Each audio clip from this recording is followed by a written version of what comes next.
Hello mga kapangarap, eto kakain na po tayo ngayon ng paa ng manok. Pero konti lang kasi sabi nila lumulobo na daw ako eh. Kaya konti lang po yung kakainin ko. So anyway, may topic po tayo for Diwata kasi sobrang dami na po talagang nagko-comment sa kanya ng negative. So sana po just in case na makarating po sa kanya, ito ay hindi naman talaga bash. Ito ay payo so that na kailangan mo talaga siyang i-accept or something na gawin mo talaga.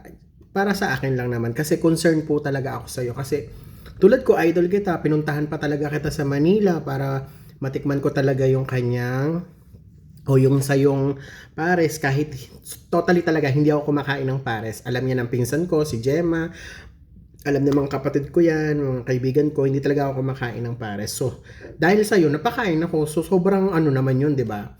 Sobrang sarap. Pero nung nakita kita doon, talagang ayaw mo magpa-picture, ayaw mo sabi, bawal daw, ganyan. So, naiintindihan kita. Paano kasi yung part na hindi kasi lahat ng tao naiintindihan? Tulad ko, naiintindihan kita, hindi kita inistorbo, hindi kita pinilit or something na pwede po ba magpa-picture kasi dati ganun ako pinipilit ko talaga. Kahit nga sina Ogie Alcacid, sina Between Escalante, sina Eric Santos, yan pinipilit ko talaga. Kasi idol na idol ko yan. Pero sa'yo, bawal na bawal talaga kasi nakasimangot ka na, parang iba na yung face expression mo. So, medyo natatakot ako. Parang ganon. So, ako talaga promise na iintindihan kita. So, eto yung advice ko. Siguro dahil nga ikaw ay sikat na, kasi simula't simula na nasubaybayan talaga kita. Simula't simula nung nagtitinda ka ng kangkong, kukuha ka dun sa ilog ng kangkong, babalutin mo, pinapanood talaga kita. Simula na nag-uuling ka, hindi ka pa talaga sikat pero napapansin na kita kasi sobra akong idol sa'yo kasi alam ko yung sipag talaga na nararamdaman mo at nararamdaman ko yun dahil medyo masipag din po talaga ako. So anyway, ito ay advice lang naman pero kung talagang pakikinggan mo maraming salamat pero kung hindi nasa sayo naman talaga yung desisyon. Dahil nga medyo sobra na po akong concern sa'yo kasi marami na tayong naririnig at saka sobrang hindi na maganda, marami na nagtatampo sa'yo. So, ito yung advice ko po.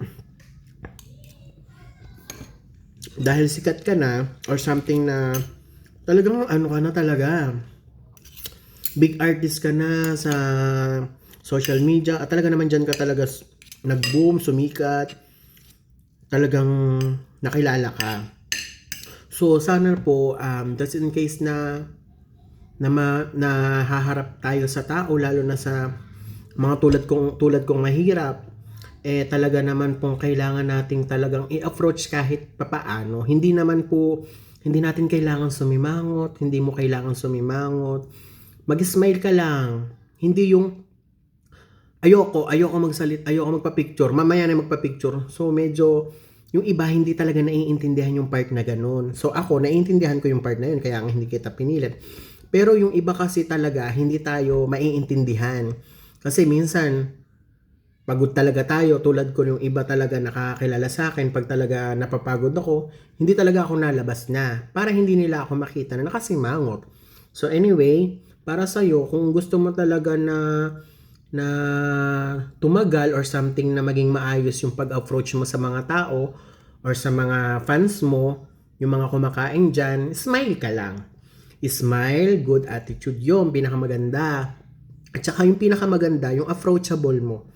Mas maayos kasi kung maganda ang pag-approach mo sa mga taong kumakain or taong nagpapapicture, pwede ka naman magsalita pwede pong mamaya na lang, may gagawin lang po ako, hindi yung pangit yung dating ng salita. Yun lang. Tsaka yung at saka ano ka na, artista ka na. So anyway, lahat ng mata sa'yo, lahat ng mata, nakatingin yan sa'yo. At talaga lahat ng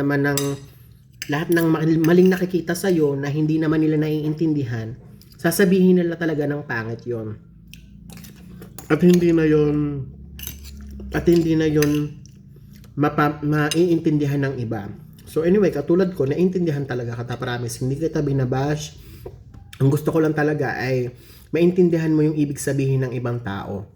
So nararamdaman ko kasi minsan tulad ko pagpunta ko doon, tinikman ko kahit sobrang layo, tinikman ko yung sayo, kahit di ako kahit di ako kumakain ng pares, para sayo nakakain ako.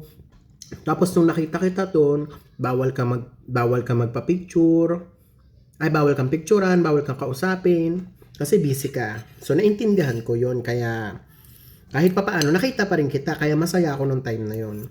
So anyway, sana maging aral lang sa iyo yung mga, tsaka pag-aralan mo yung mga negative na sinasabi sa iyo. Pwede mo naman yung baguhin eh.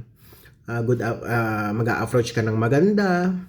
Tapos kasi tawag dito, kung hindi maganda ang mood mo, mas okay na nasa kwarto ka na lang, hindi ka na magpapakita sa tao, doon ka na lang magpahinga or lumayo ka, mag-unwind ka. Mas okay yung ganun. Kaya sana kahit sino or kahit kayo po ay pwede nyo pong i-share or something na makarating sa kanya para naman po ma-advisean siya, kasi minsan talaga or narinig ko talaga sa kanya kung gaano siya kahirap dati. Siguro nadadala pa rin niya yung ganong pag-uugali, pero nga dahil nga ngayon ay sikat na siya, hindi na pwedeng basta-basta tayo ganon umasta. Kasi hindi na po tayo naiintindihan or hindi ka na maiintindihan ng marami. Kaya God bless pa rin sa'yo, talaga napakasikat mo na at saka talaga namang patok na patok ang pares mo. Ayan. Good luck po, Diwata. Ayan. Thank you so much. Bye-bye mga kapangarap.